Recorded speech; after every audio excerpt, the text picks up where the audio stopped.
I was asking myself, why did this happen? How did this happen? How did we even get here? Your dad is gone. You have to accept. You have to adjust because you will be coming home and dad will not be there. And then he said, you have to advance.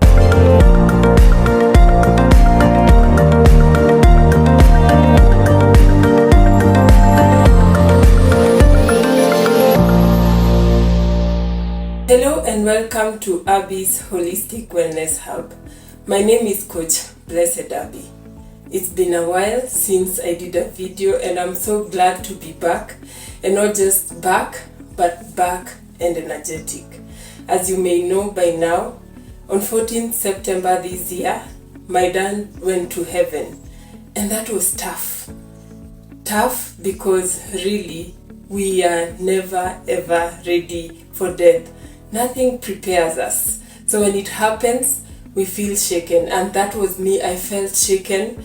It was sad. My dad being a friend, a pillar in our family, it was very heavy for us. But then again, life has to move on. And so I thank God that I'm back, and I'm grateful for the break, the necessary break that I had to take, because it's important to just go process everything that you feel. I have had time to process my feelings, know exactly what this death meant to me and how to go about it.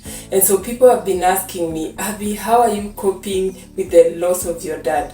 I don't really like calling it a loss. I like to say he went to heaven because that makes it feel better, and it makes my mind appreciate that he's no longer there, but then he's gone to a better place. Dad was unwell for a long time, and so you may think that should have prepared us for his death, but unfortunately it doesn't. But then I choose the path of healing. Sometimes people refuse to heal. Subconsciously they feel that if they choose the path of healing, they are betraying the love they had for their loved one, which is not necessarily true. Because at the end of the day, I have realized life does not wait for us to mourn. Life doesn't stop so that we complete mourning and come back. When I came back from all the processes, I came home and my children were there waiting for me. Everything that I do every other day was waiting for me. And even before that, when dad passed on, we had to brave up together with my siblings, because at that point we have to plan for his send-off, we had to plan for the burial, and so we had to brave up. And so after he was buried, then we had to come back, process our feelings, and I thank God for my family, because we have been able to do this both individually and together. We have held meetings, we have talked, and that has helped us in healing. We have times where we just call each other to ask each other, how exactly are you processing this? How are you dealing with this? And that is helping us to heal and to move on, because as I have said, life doesn't wait for us. And so I thought in this first comeback video, I should just share with you how I have coped with this, and it may just help someone, because I've realized, death has happened all the time. It has never been so comfortable for me to talk about death. But then this time, having experienced it myself, I have found it easier to talk about it, because I realized it's actually a part of life. One time, my coach said to us at a place where we had gone to a friend's home to comfort her, and she said, life is a process, and it has a beginning and an end. It has birth and death, life of everything. Even in school we studied life cycles of different things, of pests, of diseases, and they all have a beginning and an end. But unfortunately, we as human beings accept the beginning. We are so happy when people are born, but we do not accept the end, which is death. And it's here with us. It will always be there. We pray for long life. We believe God for long life. but death keeps happening. And so I thought, let me talk about this. It could just help somebody else as I also continue being helped, because it's too premature to say I have healed, but then I have chosen that path for which I am grateful. So how have I coped with this? The first thing that has helped me is awareness. As I have always said, awareness is the first step to healing. It's the first step to every transformation. At some point during my mourning season, I have looked back with gratitude as I reflected on my journey as a coach, and I wondered, did I become a coach for myself? Because everything I have walked through with people has now really helped me. When you're a coach, you hear so many things and you help people process so much. And at the end of the day, it has come to help me. And this is something I'm very grateful for.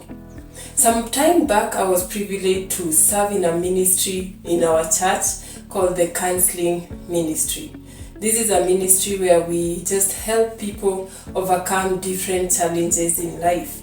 And at that point, the leadership of this ministry felt it was necessary to take us through the process of comforting people who had experienced grief and loss. And this awareness has really helped me in this season. When you are experiencing loss, especially the loss of a loved one, so much goes on. It's not a linear thing. It's not something that you say, I will do this and then that. It's a mixture of everything. It's actually a confused process. And so just being aware that this is where I am has really helped me. So what exactly happens when you lose a loved one? According to Kubler-Ross, a psychologist, and this is a cycle that psychologists use. There are so many other cycles, but this is the one we were taken through in church. The first step you go through is denial. When you lose a loved one and somebody tells you this person has passed on, the first reaction you have is no, it can't have happened. I remember getting into hospital and seeing the lifeless body of my dad, and I couldn't just take it in. I still wanted to imagine that he's breathing, he's coming back. It's not true. I wanted to tell me this is not true. And that's a natural process. And it's important because it helps us, it's a buffer that helps us not to just get shocked. It helps us to cope with that loss. And so that is the first thing. We deny it. We don't just accept it immediately. Sometimes when we hear that somebody, a loved one, has passed on, it becomes, back in our minds, we are struggling to accept it. And that's completely normal. The second thing that we go through is anger. And this, you can be angry at anyone. You can be angry at yourself, at God, at the person who passed on, at the doctors. You can say the doctors didn't do their job properly, your siblings, or any other person. This is a natural thing that happens. Personally, at some point I was angry at God. I was so disappointed. I would read some verses and they are saying God is able to do everything, and I'm wondering, God, why not, saving my dad from death? And it's not easy. But I had to sit down with that anger and ask myself, what does this mean to me? Why exactly am I feeling this way?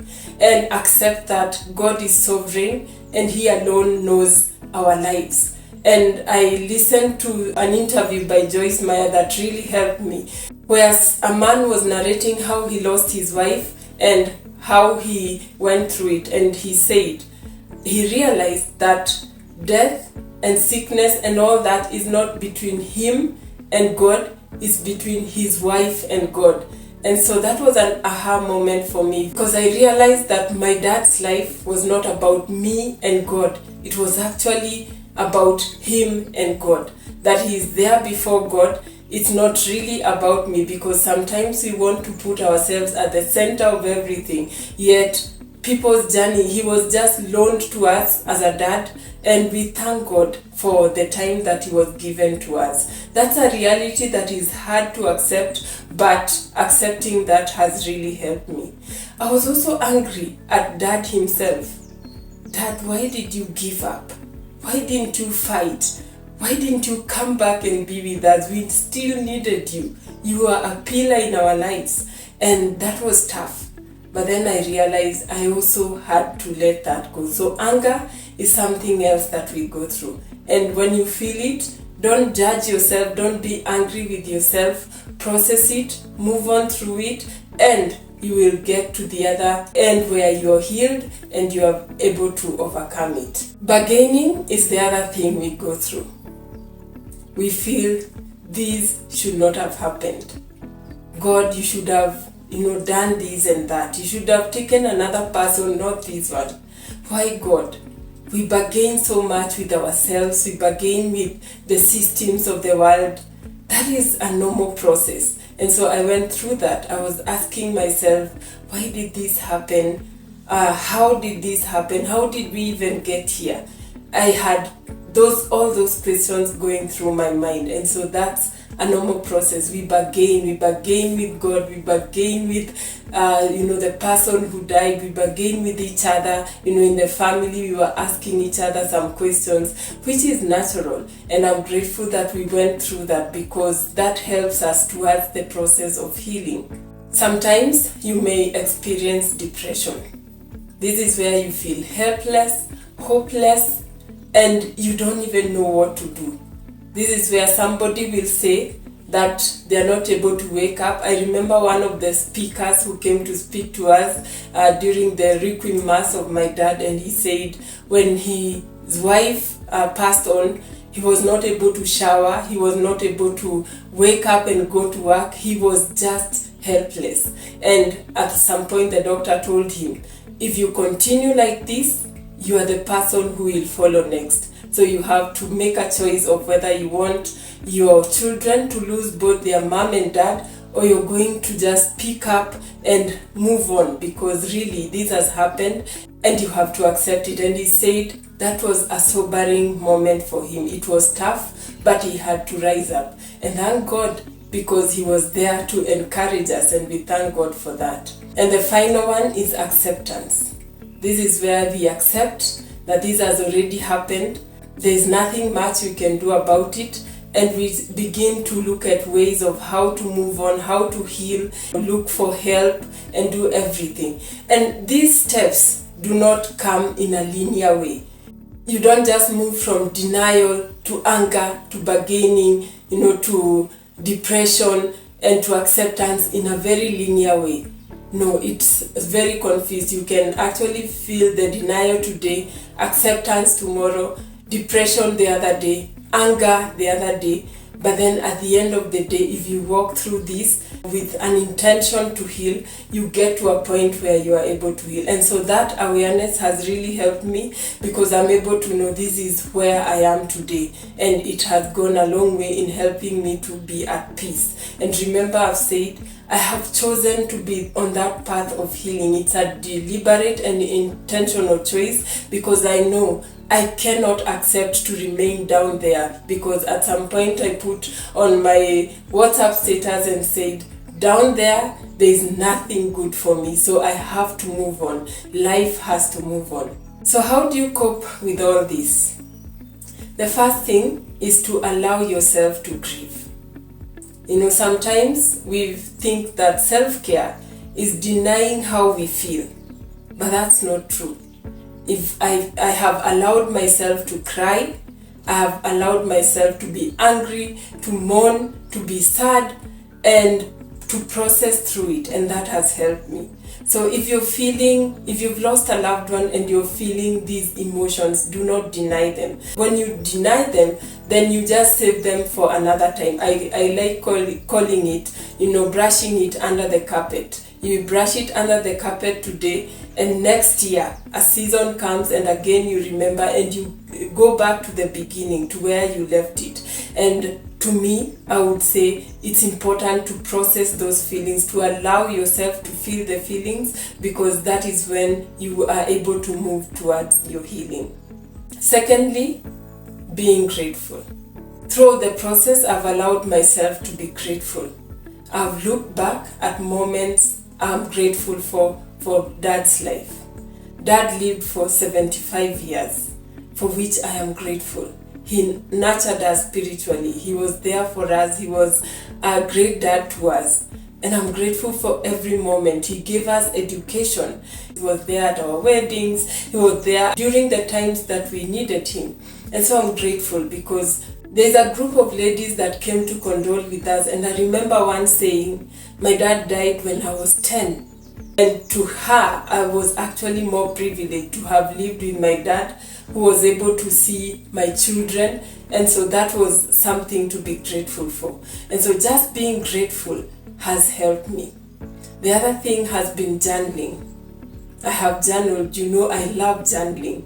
I've written down my feelings. When I feel overwhelmed, I just sit down with my book, my journal, and my pen, and I write down everything. At times I've written 5 pages, sometimes I've written 3 pages, but after that I feel more relieved. So journaling has really been of importance to me. So everything we've been saying that we need to do on this channel, you realize at some point it comes to help you. So I thank God that I have developed it as a discipline, and right now it has come in so handy. So journaling is so important. The other thing that has helped me is staying close to friends and family. As human beings, we are wired for connectedness. You cannot live alone. We all yearn for company at some point. Yes, it's good to have your own company, to enjoy your own company, to enjoy me time, but it's important to be careful not to withdraw from people. Going home, hugging my mom, talking to her, hugging my brothers, talking to them has really been of help. Talking to my friends, I'm grateful for my friends who've been reaching out and asking, how are you doing? And just talking to them has really been of help. So staying close to friends and family has been of great importance. Sometimes when we are going through rough times, we tend to want to isolate ourselves. And I think that is dangerous. When we isolate ourselves, then we make ourselves prone to depression, to so much that can destroy us. So it's very important. Somebody has said human capital is the best capital you can never have. And this time more than ever, I have seen the value of friends and family, for which I am very, very grateful. The 6th thing that has helped me is checking the quality of my thoughts. I realized that every time I allowed depressing and defeating thoughts to go through my mind, I became very, very sad. And so I have become intentional on which thoughts. When I remember that, because I sit and memories flash through my mind.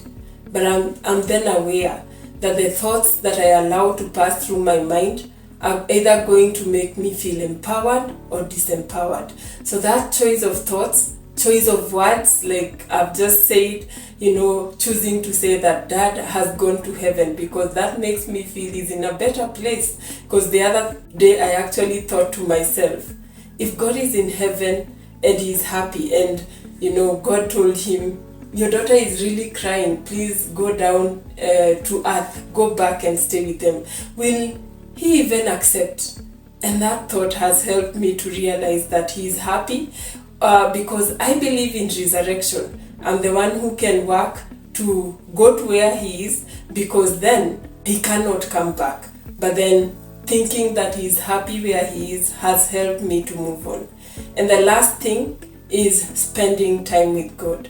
Again, as I listened to this interview by Joyce Meyer, this man said that soon after the wife died, he felt the anger and all those negative emotions. But then he realized he can only be healed when he draws closer to God and not away from God. And so when I read the word, when I meditate, when I pray, that helps me to stay connected with God, and it has helped me to be happy, because if I start my day powerfully, then I'm able to end it powerfully, and that has been very, very helpful. So this is among the many other things that have helped me to cope, and I hope they help somebody out there, because this is a journey that is not easy. I acknowledge it's not easy. It's not been any easy for me. It's not been any easy for my siblings. We have had to process this, but then we have told each other we have to move on. I remember during the burial, my brother saying, "This is not dad. This casket does not contain our dad. Our dad is in a better place." And so that thought and that encouragement has helped us to move on.